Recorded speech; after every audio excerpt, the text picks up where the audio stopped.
Halo semua, kembali lagi di channel KDRT. Nah, sekarang kita akan balapan endurance lagi, yaitu endurance-nya Merdeka Race sama seperti tahun kemarin. Kalau tahun kemarin itu 88 lap, sekarang kita balapannya 99 lap. Dan yang lebih menarik adalah di tahun ini Ridwan turun lagi setelah 2 tahun ya, vakum ya Om ya? Hampir 2 tahun. Hampir 2 tahun. 2022 terakhir. 23? 2021. 2021, 2022. Berarti gue nggak Iya, balapannya 2022, 2023, 2024 ya. gitu. Nah, buat yang nanya kenapa nggak balapan lagi?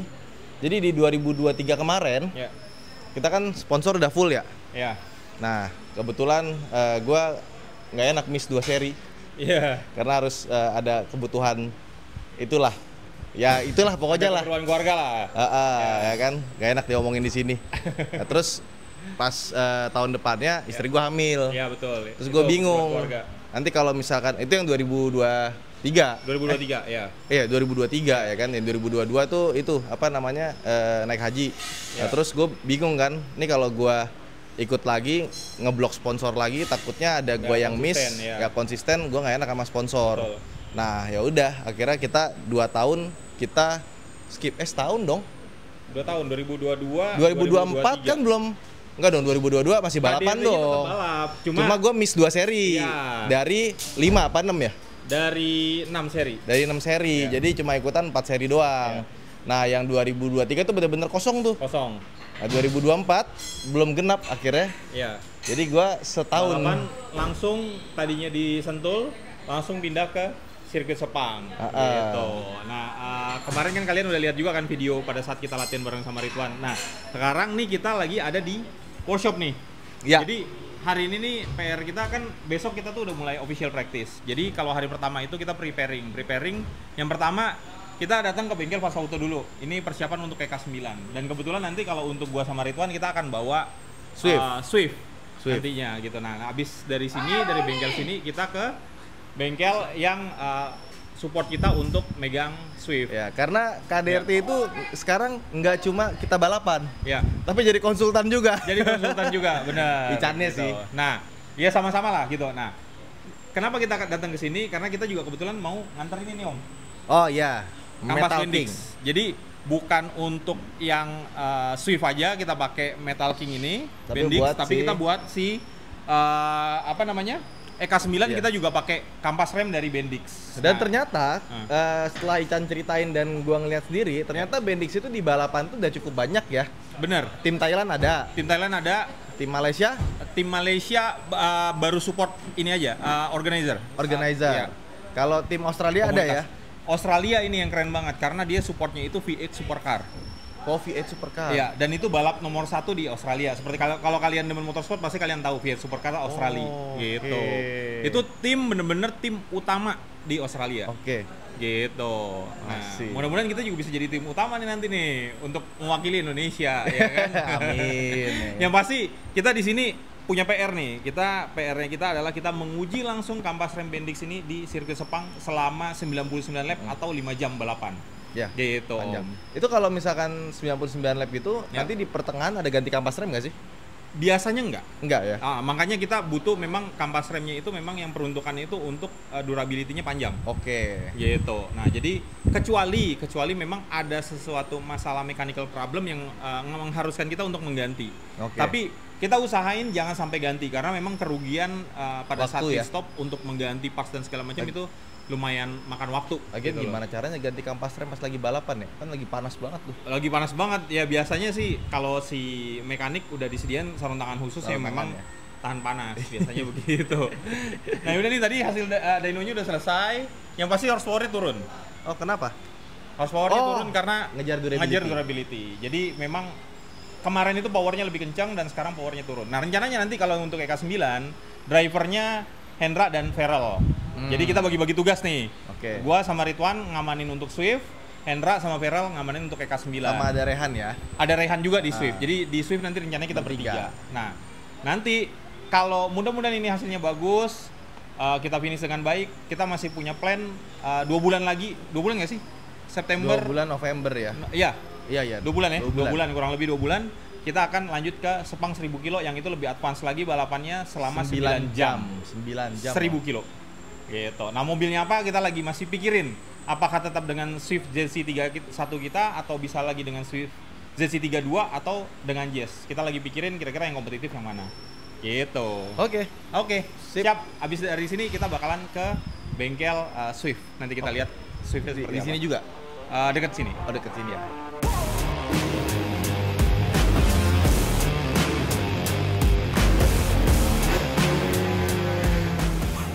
Oke, sekarang kita udah di workshop yang megang mobil Swift kita. Nah, sekarang di sebelah gua nih ada Bang Ate yang mempersiapkan semuanya supaya mobil ini proper bisa menjadi juara nanti insya Allah mudah-mudahan di balap MSF Endurance 99 Lap.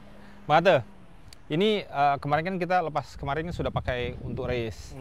Nah, lepas untuk race tuh kita sekarang prepare untuk balap 99 Lap. Apa saja yang Bang Ate persiapkan nih supaya mobil ini kembali refresh? Minyak engine, Okey. balik di radiator, Okey. minyak gearbox, brake, semua complete lah, servis balik semua sekali lah. Oke, nah ada tak persiapan khusus antara kita balap sprint sama kita balap endurance nih? Ada yang kita bagi tambah tak? Yang memang di sprint itu kita pakai, kita tak pakai tapi di endurance ini kita sekarang kita install, kita pasang di endurance nih, upgrade. Upgrade minyak lah. Minyak ya semua ya pasti ya? system. Cooling system ya? Oh, cooling system. Oke, kita bicara tentang cooling system itu kita untuk brake, ya kan? Mungkin sprint kita tak terlalu perlu, tapi untuk endurance nih kita untuk perlu cooling ya, Ya, perlu kesejukan lah. kesejukan ya. Iya. Nah, supaya lebih sejuk lagi, ini saya titip sama Bang Ate. Ini jadi produknya ini yang kita pakai nih sponsor kita, Bendix lah. Bendix. Nah, nanti kita minta tolong Bang Ate pasangkan ini di sepang nanti Boleh? untuk kita race. Ini yang akan nanti kita pakai untuk endurance nanti balap. Boleh? Nah, ini brake pad kebetulan masih lama kan? Masih lama. Belum ganti lagi, nanti kita ganti baru pakai ini. Nanti kita ganti kat sepang lah. Ya, oke Bang Ate, terima kasih Bang Ate. Nah, Bang Ate, sekarang performa mobil macam mana nih Bang Ate? Condition semua oke, engine semua. Semua okey? Tak ada masalah, tak ada. Tak ada masalah ya? Semua okey. Oke, mudah-mudahan nih hasil pun bagus nih, mau nih. Bang Ate, sebab nih selalu tertukar. Bicara tentang Swift ini dengan dua orang.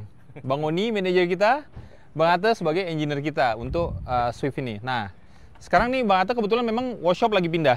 Nah, pindah. Lagi pindah, jadi kebetulan dibawa semua bawa ke rumah. Jadi mobil-mobil balap ini ngisi kompleks ini nih, tuh lihat tuh. Di situ ada Swift ZC32, di sini ada FK7, terus ada di sana juga Swift lagi ZC31. Itu yang hitam apa? 31 32? 31. ZC31 ada Subaru juga. Dan itu Toyota tuh jangan macam-macam tuh. Tuh engine-nya blacktop ya. Blacktop. Blacktop dan wire tuck. Nah, terus nih kalau ini mobil pakaian Bang Ate nih, Explorer. Terus di belakang sana dia juga punya EI86 ya. Kapan? Itu untuk race tak? Tak. 86? Tak ya? On the road. On the road ya? On the road. Wire tuck juga tak? Wetak juga.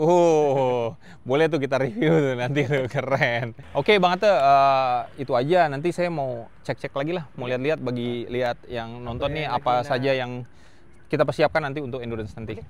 Makasih banyak Bang Ate. Alright. Saya titip ini Bang Ate ya. Tuh esok ya. So, nanti kita Tangan. tukar kat sepang lah. Oke. Kalau dari sisi dalam interior kita nggak ada perubahan, sama aja setupnya seperti kemarin. Cuma memang kita ada tambahan di sini. Kita ada tambahan di sini untuk ngelihat speed. Jadi karena ini speed ini kita butuhin buat apa? Bukan pada saat kita di dalam track, tapi pada saat kita di dalam pit lane. Karena batas minimum speed di pit lane kita kalau umumnya biasanya itu di pit lane itu 60, 80, tapi beda dengan balap MSF ini. Untuk balap endurance ini speed limit kita tuh hanya 20 km per jam, nggak boleh lebih. Sekali kita dilihat lebih, dipantau sama stewardnya, itu kita akan kena diskualifikasi. Nah, jadi supaya lebih safe lagi, kalau ini kan agak kecil ya, agak susah ngelihatnya kalau jarum. Jadi mendingan kita pasangin speedometer digital di sini buat ngeliatin speed kita. Nah, kenapa nggak dipasangin speed limiter? Pengalaman gua pada saat dipakein speed limiter, dia oke. Pada saat kita misalnya nyalain speed limit, dia di 20, dia nahan, dia nahan. Tapi akan terjadi kendala, misalnya ada wiring putus atau apa segala macam, tiba-tiba kita pada saat di dalam track mobil akan nahan. Itu pengalaman pada saat gue balap sepang 1000 km tahun kemarin. Jadi gue nggak mau ngambil resiko itu, lebih baik kita pakai manual aja, mendingan pembalapnya yang kontrol throttle-nya supaya speednya tidak lebih dari 20 km per jam. Nah, Ini kalau kalian lihat di sini bangkunya ada 2. Kenapa kita pakai 2? Nggak pakai navigator, tapi kebetulan besok itu ada sesi track day dan rencananya kita akan ngasih taxi drive untuk sponsor kita. Duduk di sebelah pada saat track day. Nah, setelah track day, latihan kita akan lepas, baru kita bakal latihan maksimum tanpa beban tambahan bangku di sebelah. Nah, yang pasti time dari mobil ini kemarin itu pada saat gue pengetesan bareng sama Ridwan latihan itu 2 menit 48,5. Itu udah bagus banget karena base-nya pada saat ini di kategori kita itu 2 menit 49 detik. Tapi gue ngerasa di balap endurance ini pace-nya akan turun, lap time-nya akan turun. Kenapa? Karena kita akan dapat beban tambahan. Beban tambahannya itu di mana? Beban tambahannya itu bukan di balas, tapi di fuel. Karena kita balap endurance, otomatis fuel akan kita isi penuh. Nah, sekarang dengan fuel kita isi penuh, tentu bebannya atau bobotnya pasti akan nambah dan itu pasti akan mengurangin lap time sepersekian detik. Nah, tapi mudah-mudahan hasilnya tetap akan maksimal karena yang lain pun sama. Yang lain pun akan dapat tambahan beban melalui fuel yang penuh. Nah, tinggal nanti tim strategi bagaimana kita mengatur fuel, tire pada saat kita nanti balap di Sepang. Oke, jadi semua udah selesai di prepare. Terus ini, oh ada satu lagi nih, ini ada bantal. Jadi nanti ini tambahan untuk pembalap Ridwan dan si Rehan karena size-nya jauh dibandingin gua tingginya. Jadi nanti bakalan kita bikin ganjalan dan kemarin kita udah ukur, ini udah sesuai untuk pembalapnya. Nah, tinggal nanti malam mobil akan ditowing ke Sepang dan besok kita akan melakukan track day dan official practice. Mudah-mudahan hasilnya bagus dan semua pembalap performanya juga, dan begitu juga dengan tim juga bagus. Nah, sampai jumpa besok.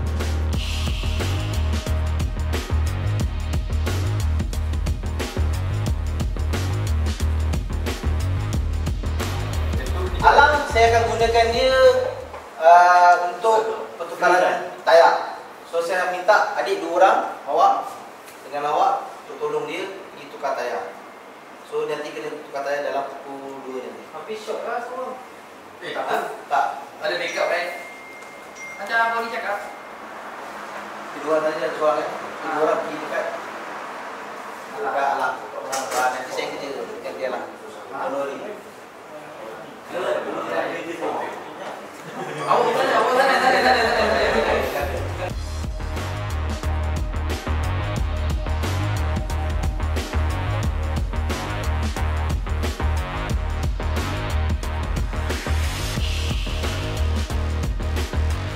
Menit maksimum. Itu nanti saya confirm guys. Oke. Nanti kita bincang lagi sama Oni ya. Kita tentukan berapa ini ya. Oke. Saya pun tak tahu lagi dia punya. Oke. Kita prepare mau kereta aja dulu. Nih coba mau praktis. Ya. Akhirnya kita sudah berada di sirkuit Sepang dan ini adalah hari Sabtu yang mana kita akan melakukan sesi track day dan official practice. Nah, seperti kalian lihat di sini semua tim, semua mobil balap sedang dilakukan persiapan, melakukan final check sebelum melakukan sesi track day ataupun official practice. Nah, sedangkan untuk Swift kita sendiri di sini kita melakukan penggantian kampas rem karena kita mau menguji langsung kampas rem Bendix yang memang kita dapat tugas khusus nih, menguji langsung kampas rem Bendix di sirkuit Sepang langsung di balap endurance. Yang seperti kalian ketahui, balap endurance ini semua peranti di dalam kendaraan atau di dalam mobil itu akan diuji kualitasnya, diuji durability-nya. Nah, karena kita disupport sama kampas Bendix, kita nggak ragu lagi nih, kita tahu kualitasnya kampas Bendix. Kita langsung minta, bukan cuma sekadar sponsor aja, tapi kita langsung minta kampas remnya buat bisa kita pakai di balap endurance ini. Jadi, kita lihat aja bagaimana hasilnya di sesi praktis ini.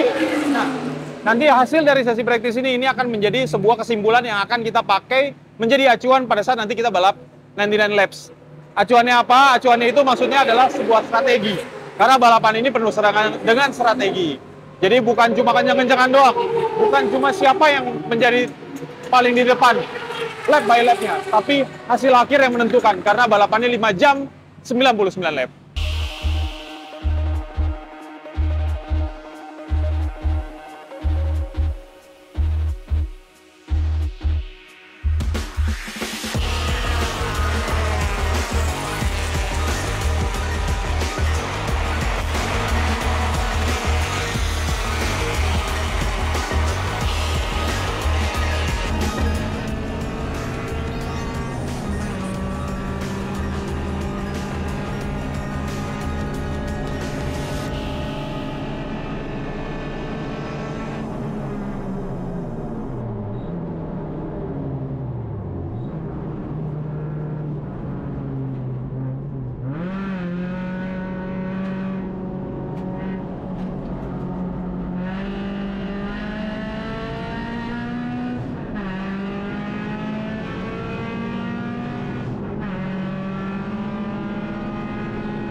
here, the safety car goes in, and you want to restart. This one you cannot overtake before the control line. Okay, you are only allowed to overtake after the control line. We're all here to have a good time, to have a good race, and we're going to fight, but we're going to fight and we're going to win fairly. Okay guys? Selesai sudah latihan kita hari ini, dan hasilnya sesuai yang kita harapkan, tapi ternyata banyak kendala yang kita hadapin, seperti race-race pada umumnya, dan pada biasanya yang kemarin kita kalau balapan. Nah, tadi ini kita masalahnya ada pada knalpot, jadi headernya itu bolong pada bagian welding yang untuk dipasangin O2 sensor. Jadi memang ada bolongan yang di weld atau di las untuk masangin O2 sensor. Nah, itu kebetulan pecah, lepas. Jadi kita harus weld ulang untuk masang O2 sensornya. Nah, sekarang kita lagi maksimalin settingan, apa yang kurang semua di final check lagi. Dan seperti kita lihat di sini juga teman-teman semua lagi latihan untuk simulasi pit stop. Kita belum, karena memang mobilnya juga masih diberesin, jadi mungkin besok kita akan lakukan. Nah, tapi seperti kalian lihat ini, kita mulai simulasi melakukan pit stop. Jadi mobil tuh harus berhenti di luar yellow line. Kalau kalian lihat di situ ada yellow line, mobil harus berhenti di situ. Jadi pembalap harus turun, tapi sebelum turun harus mematikan mobilnya, harus cut off mobilnya. Turun, baru kalau memang ada refueling yang pertama dilakukan. Refuelingnya pakai rig. Kalian lihat di situ, itu namanya rig refueling, yang dia kapasitasnya ada yang 60 liter dan ada yang lebih besar lagi. Nah, dia sistemnya pengisiannya dengan gaya gravitasi, jadi bensinnya turun. Nah, pada saat refueling, tidak boleh ada kegiatan lain selain fueling. Jadi pada saat selesai refueling, rignya sudah balik ke dalam, di belakang red line, baru kru melakukan penggantian ban. Ban diganti, baru pembalap keduanya masuk ke dalam, dan kru membantu memasang safety belt. Dan semua harus dilakukan 3 menit. Kurang dari 3 menit, diskualifikasi. Lebih dari 3 menit, kita rugi. 3 menit itu bukan proses pit stop, tapi proses mulai dari masuk pit stop, penggantian ban, refueling, sampai pada saat keluar di pit exit. Dan itu semua harus perfect 3 menit 00. Nah, kurang lebih hari ini latihan kita seperti itu. Mudah-mudahan besok kita balapan bisa maksimal, karena seperti kalian ketahui kalau kalian ngikutin balap-balap endurance kita yang sebelumnya, banyak banget drama yang bisa terjadi di balapan ini. Ya udah, ikutin terus videonya. Sampai ketemu di balapan MSF Endurance 99 Lab.